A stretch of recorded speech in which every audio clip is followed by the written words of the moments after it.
Hi, welcome back to my knitting podcast. This is my second episode where I'm going to be sharing a couple of finished objects, a work in progress, and some yarn acquisitions. So my first two finished objects for this past month have both been gifts. So my first finished object was the seed stitch scarf that I had shared in the previous episode. It was still a work in progress there, and I have since finished it. I would say it was a bit of a slog to finish it because you are essentially repeating the same one row after row after row, but it's super simple and I think it still leads to a pretty result at the end. So essentially that scarf, you just need to cast on as many stitches for the width that you want, and then you work that one row repeat for whatever length that you want. It's super simple, and I'll link the tutorial that I used in the description below in case you want to make it as well. I think it makes for an easy but pretty gift. And so essentially I had made that scarf to go along with a beanie that another friend of mine had made, and we sent the scarf and beanie set together to one of our friends who lives in Europe. And I kind of wanted to talk about the shipping process to Europe in case anyone else is interested in shipping handmade items internationally. So in the box, I chose kind of the smallest box from USPS that I could use to ship internationally. And in that I put in the scarf, the beanie, and a card. So they were all very lightweight items and it didn't incur any additional charges. But the shipping fee that we had to pay was around $31 or something like that. It was somewhere around $31 to $35, so in the low 30s. And at first I was pretty surprised that that's how much international shipping cost. It was more than I was expecting.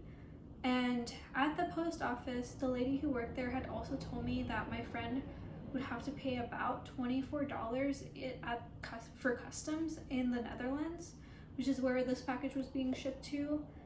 And I was a little bit concerned that this package was gonna end up costing $50 to ship to my friend, but it turned out that my friend didn't have to pay any customs on her end. So the entire process only ended up costing $30. So just, I guess, keep that in mind if you want to ship handmade items out internationally. For me, in my opinion, I think it ended up being worth it because it was really nice to be able to send a friend a handmade gift. I think that made it a lot more special than just saying, purchasing something online and having it shipped to them on their birthday. So that was my first finished object for this past month. And a little bit about the yarn for the project too. I knit it using the Karen Simply Soft acrylic yarn, which means that it's completely machine washable and you just have to lay it flat to dry. And I really recommend using something like an acrylic or superwash wool for a handmade gift because I think it might be a little bit much to expect someone who doesn't knit or crochet or work with yarn generally to know how to properly care for like real woolen items. And also it's just a little bit burdensome to give someone a special item, I guess, that they need to purchase wool wash for. But that being said, the next gift that I made for a friend, I did make it out of pure wool, so hopefully my friend doesn't hate me for making that for her. So my second finished object was also a gift. It is the Hipster Hat. I'll insert pictures of me wearing it before I give it to my friend. And this is the Hipster Hat by Petite Knit, and I think it's one of her less popular beanie patterns. So I know she has two other really popular beanie patterns. One is the Oslo hat and the other one is the Weekend Hue. So I decided to go with the Hipster Hat specifically because it seemed to use a small quantity of DK weight yarn. I just needed 2 skeins of yarn and I used the Sadness Garn Pure Gint in their black shade. Their shade ranges usually have numbers, but I used whatever black yarn they have. I think there's only one of those. So yeah, that's what I used to make my hat. And my experience working with the yarn was that it was my first time using a more rustic woolen yarn. So it was definitely a lot rougher to the touch. And it wasn't super unpleasant to work with, but it wasn't like I was enjoying touching the yarn either. So it was a little bit rough to the touch. But, you know, I had put it on before I had even blocked the beanie, and it was still manageable to wear. I wouldn't say it was the softest, most pleasant thing to put on my head, but it was manageable, and it just got softer once I had washed and blocked it. So I don't think it's the worst yarn to make something that will be touching your skin out of. And yeah, and also this yarn, while it is supposed to be a DK weight yarn, I think it's on the thicker end of a DK weight yarn. It kind of felt somewhere between a DK weight and a worsted weight yarn. But that being said, the beanie still fit my head perfectly, and it fit my friend's head perfectly. I didn't bother doing a gauge swatch because I was like, this is just a beanie, it's gonna be so small, I'm sure it'll work out. And you know, I think the only thing that could possibly go wrong is it just being huge. But another thing that I did was I went on Ravelry and I made sure that other people had made this beanie successfully with this specific yarn. So that gave me a little bit more faith that I could make a well-sized beanie out of that yarn without doing a gauge swatch. So that was helpful. So the hardest part of this beanie is actually the start. So you have to do a tubular cast on, which when I looked that up, there were 2 ways that I found you could do a tubular cast on. There was one way where you use a piece of scrap yarn and a crochet hook. I guess it's kind of similar to maybe a provisional cast on, but I don't know. I didn't actually end up using that technique. There's another technique where you just cast on the stitches onto your knitting needle and then you have to like juggle them around a bunch to make it work. And I'll link the tutorial to the video that I watched for the tubular cast on. It was by Andrea Mowry, I think. And I just went with that technique because I didn't have a crochet hook and scrap yarn available to me. And I honestly do not know if I did this technique perfectly right, but you know, I managed to make the beanie, so I guess it doesn't really matter at the end. But yeah, it was a very difficult cast on, definitely the most difficult cast on method I've ever done before. I think maybe the crochet hook with scrap yarn might be a little bit easier because the whole juggling around of the stitches made it a little bit complicated, and then it was made harder by the fact that I had thick yarn on tiny needles. So, you know, everything combined just made it a little bit hard to do that cast on. But I will say that this project was the perfect in-flight project. So it took me about a flight and then 2 train rides to finish up this beanie. So that wasn't much time at all, and it was so entertaining to actually work on knitting during a flight instead of being bored out of my mind, which is usually what happens because I'm not a huge fan of reading in flights, and then I just don't really like watching TV shows or movies on flights either. I feel really uncomfortable when I'm on flights, and I just feel like a book and a TV show is just not distracting enough for me to like peel me away from the discomfort that I'm feeling during the flight. But with knitting, I think so much of my focus went into the activity that I was doing that it just, the whole grossness of being on a flight didn't bother me as much. It was also just an entertaining thing to do while you have so much time to kill. And I know I've seen a lot of people comment on Instagram reels whenever they see someone knitting on a flight. They're like, oh my god, can you take knitting needles on a flight? And the answer is yes. At least in the US, the TSA allows you to bring knitting needles and crochet hooks onto a flight. And you're also even allowed to bring small scissors. So I have these like embroidery scissors that I always bring with me, and that's never been an issue either. And I brought knitting needles so far on 2 flights and no one's even questioned it.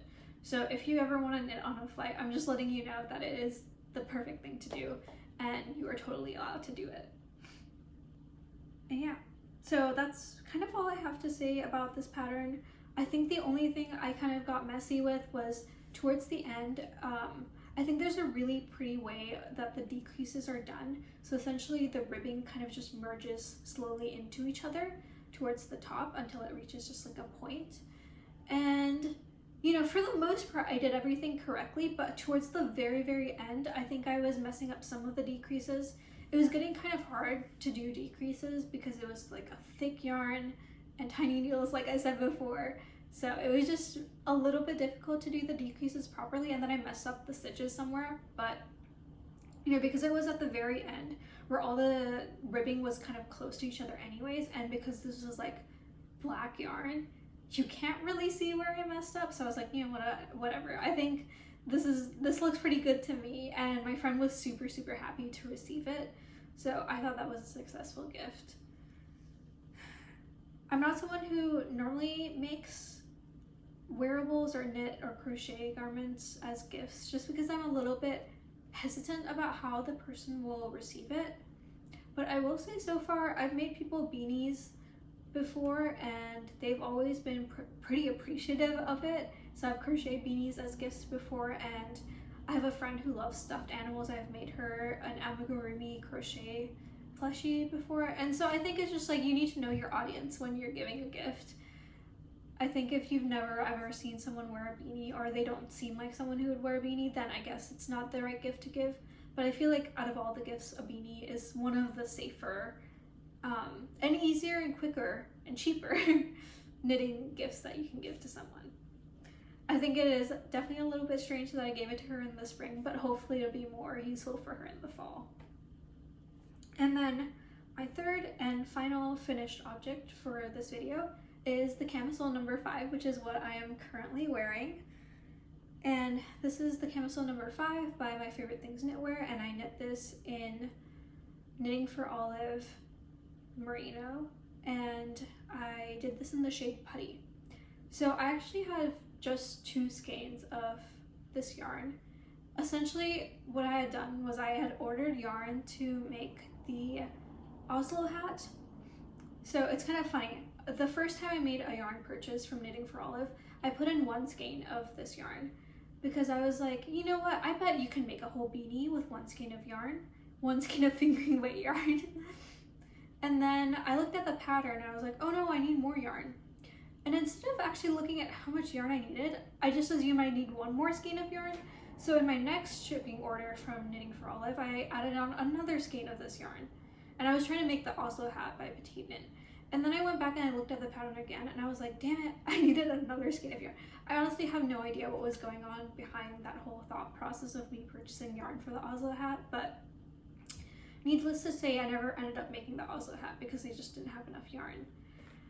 And I was looking to make the Camisole No. 5, and I thought, you know what, I could just use the 2 skeins of yarn that I have and make the Camisole No. 5 out of it, because it calls for a merino or a cotton merino yarn that's fingering weight. It actually calls for this exact yarn, so it was a perfect fit.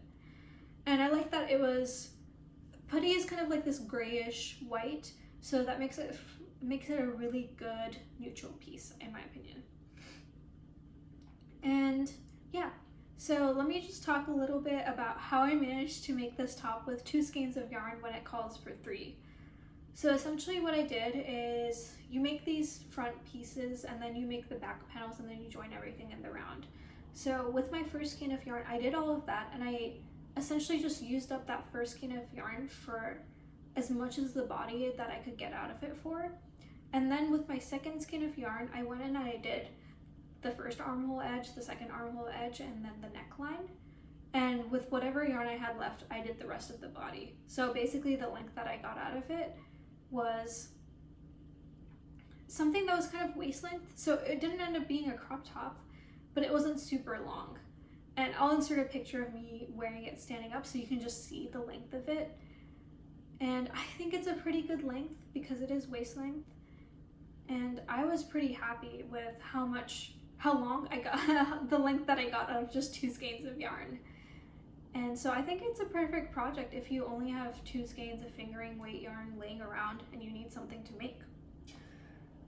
So about the process for this project. This project was my first time doing a provisional cast on, and my provisional cast on didn't go too well.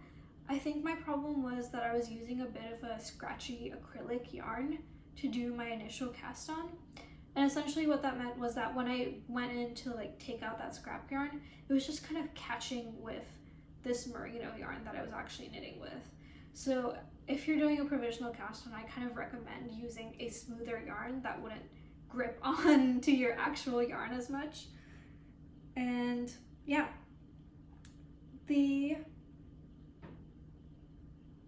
there was one issue that I kind of had with this pattern, which was the bind off. So the bind off for this pattern is you bind off in pattern. So you do knit over knit, purl over purl for 2x2 ribbing. And they tell you to bind off loosely, and I don't think I bind off too tightly myself. I just don't know if the problem was that I didn't do it loose enough. But I feel like the bind off for this top is still a little bit too snug, and it kind of creates this curve. And so what I'm thinking is that I'm going to go and unpick that bind off and do a 2x2 tubular bind off instead. So 2x2 tubular bind offs in general give a nice finishing, and they're also a little bit stretchy, which is what I think the bottom of this top really needs, especially because, you know, it is waist length. I think it might have been okay if it was a little more fitted, if it was just like a crop top, but because it's more waist length, or like it kind of hits my hip bones, I think it needs to be a little bit stretchier. So that's kind of a fun project for me for the future. And also, I went ahead and added an elastic to the neckline, because this neckline seems like it is very much so at risk of just stretching out. Because it's so small, you definitely need to stretch it out to put it over your head. And so I thought I might as well just put in the elastic now before it stretches out later. And yeah, I think I really like the way that this top looks. I think I really like the shape. I like how close it is to the neck. And then I love the double knitting for the armhole edges. It's just such a beautiful and elegant top. And it works really well. I know people have complained about wearing a bra with this top. I have kind of a bra that's like a halter neck, so it kind of goes up, the bra straps kind of go up here and then they kind of come back down. They like have a crisscross back. So this bra in particular works pretty well for this top, and if you have something like that, I think it would work well with this top. The only concern I kind of have for this top is that I made this out of wool, and it's supposed to be a spring/summer knit garment. So I don't know how well it'll do for that. The summers in Seattle, I will say, don't get too hot, but there are the occasional really hot days, and maybe this is not best suited for those kind of days, but I'm interested to see how well it's gonna wear in the summer. But I honestly haven't even gotten a chance to wear it outside yet, because the weather in Seattle is so damn cold. We're basically still experiencing winter weather, but mildly warmer, but it's not warm enough to even wear a long sleeve t-shirt. Usually I still have to wear my winter jacket everywhere. So I have yet to actually wear this out in public, you know, just on its own.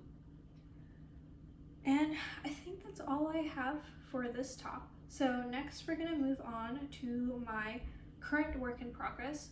So I just have one work in progress because I don't think my brain can really handle having multiple whips going on all at once.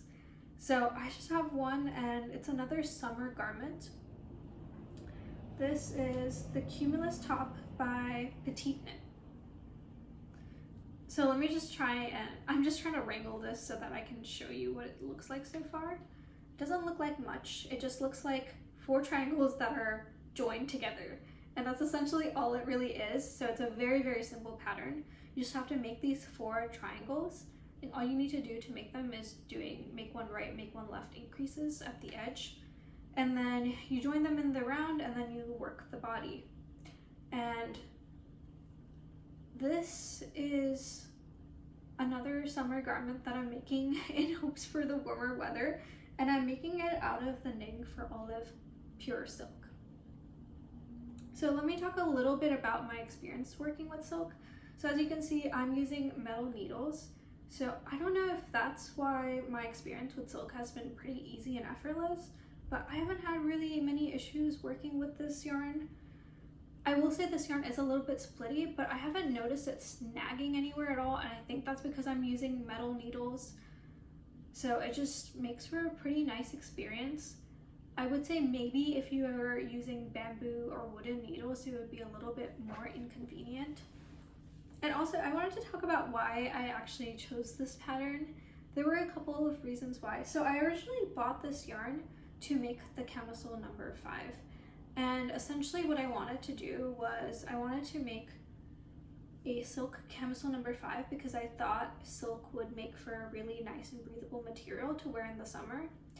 But when I looked at the pattern, I noticed that they only provide cotton merino and merino as yarn options. And so I took to Reddit to ask why that was and if I could use silk instead. And someone recommended that I stick to the recommended yarns because silk doesn't really have that elasticity that wool does. So if you can see in the ribbing, you can stretch the ribbing pretty well with a woolen top, but that same quality isn't really there in silk yarns. So silk just isn't the right option for this kind of top, or tops that rely a lot on ribbing to give like a really good fit, which I think this top really does. It has a decent amount of negative ease so that when you actually put it on, it fits you so perfectly. So I had ordered 3 skeins of this yarn for the camisole number 5, but you know, I didn't end up making it. And I was looking around for potential other summer tops, and then I saw the Cumulus top by Petite Knit, and I decided to go with that top. One of the reasons is that it's top down, so that means I can use the exact amount of yarn that I want. You know, doing a bottom up, I don't know if I'd be able to gauge really well how much yarn I'd be using up and like how much length of the body I should do. So that's why I wanted a top down pattern, which this pattern is. And another thing that helps with this pattern, not using up that much yarn, is that you basically have spaghetti straps. So this top uses up a lot of yarn in the armhole area because, you know, the straps themselves are kind of wide, and then you have to do this double knitting armhole edging. And you don't have any of that with the Cumulus top. It's just like a nice spaghetti strap made out of I-cord, so it doesn't use up that much yarn. But the Cumulus top uses up 2 skeins of fingering weight yarn, and I had 3. So my current plan is to actually make a crop top using 1.5 skeins of yarn, using the Cumulus top pattern, and then I'm gonna go searching for another crop top pattern that's a little different looking to use up the other 1.5 skeins of yarn. I guess I could have found a pattern that used up all 3 skeins of yarn, but I kind of wanted to make 2 different looking tops, especially because I love this color so much. I think it goes really well against my skin tone. So I think it'd be nice to have 2 different looking tops made out of that same yarn. So one thing that I found kind of tricky with this pattern, it's generally a very, very simple pattern. I would definitely recommend it to a beginner who's looking to make a summer garment because there's not that much going on in terms of technique. But when I had finished up these triangles, they pretty much like would roll like a crescent, like this. They were all rolled up because it's stockinette, and stockinette loves to roll up. So joining them was a little bit difficult because it was really easy for me to twist my stitches. And so the first time I did do the join, I did end up twisting a piece, and then I had to rip it all back and do the join again. So I would say be a little bit more careful when you're doing the join because that's a really annoying issue to have. And then another thing that I noticed while making this top is that my tension when I knit flat is different from my tension when I'm knitting in the round. So the triangles are obviously knit flat because, you know, you just make a triangular shape, and then when you join in the round, you start knitting in the round. So my tension when I'm knitting in the round is definitely a little bit tighter. It's not so noticeable. I don't think it's that noticeable that, you know, I feel the need to go back, rip it out, and redo this whole thing. But if I were to ever make it again, or my suggestion to anyone making it is maybe to drop a size when you're doing the triangles and then go back to the suggested 3mm needles when you're working in round for the body. And that's kind of all I have for that whip. I'm excited to finish it up and see how it wears. This is also going to be my first garment made using silk. So obviously I'm excited to see, you know, what the blocking process with silk looks like, what it feels like on the body, and how it grows and stretches over time. That would be interesting. You know, I wouldn't mind it growing a little bit because I am making a crop top, but yeah. Hopefully that will be a finished object in the next video. And then the last thing I want to share is some yarn acquisitions that I made. So earlier in April, I made a trip out to the East Coast to visit my family there, and I went to a couple cities on the East Coast. I went to Boston, Philly, and New York City.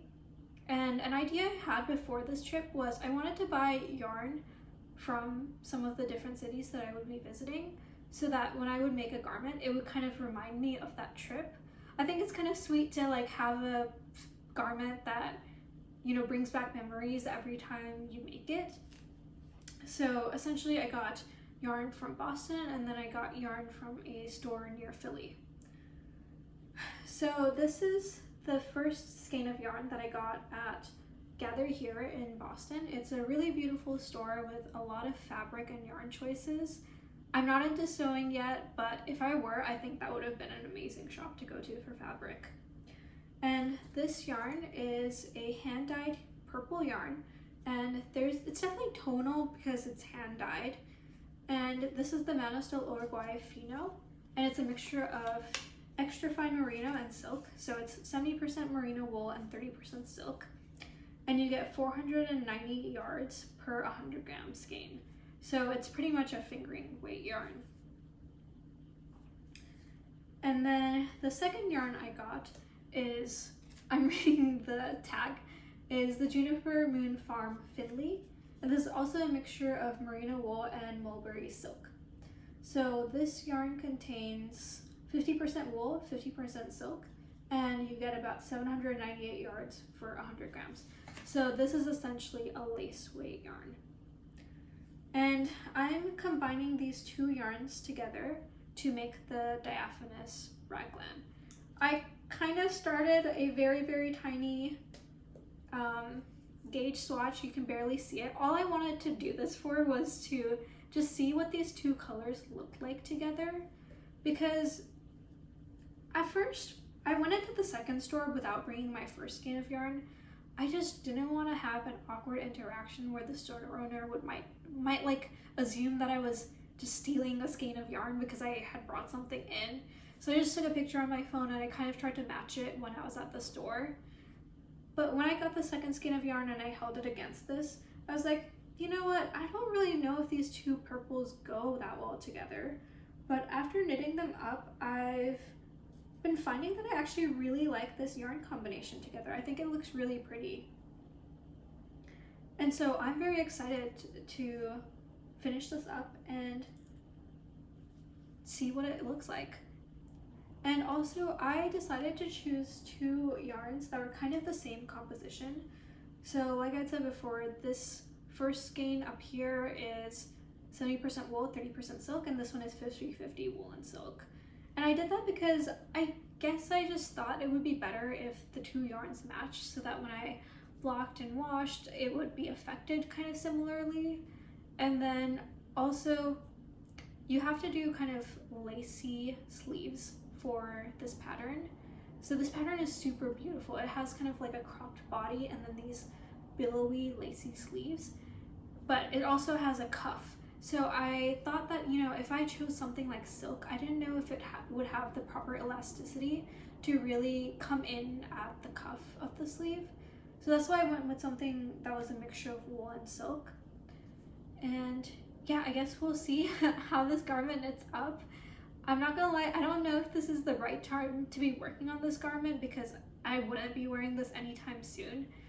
I'd be wearing it maybe again in October or November, because I think it would be the perfect spring/fall kind of sweater, just because the sleeves are so lacy and light and then the body is cropped.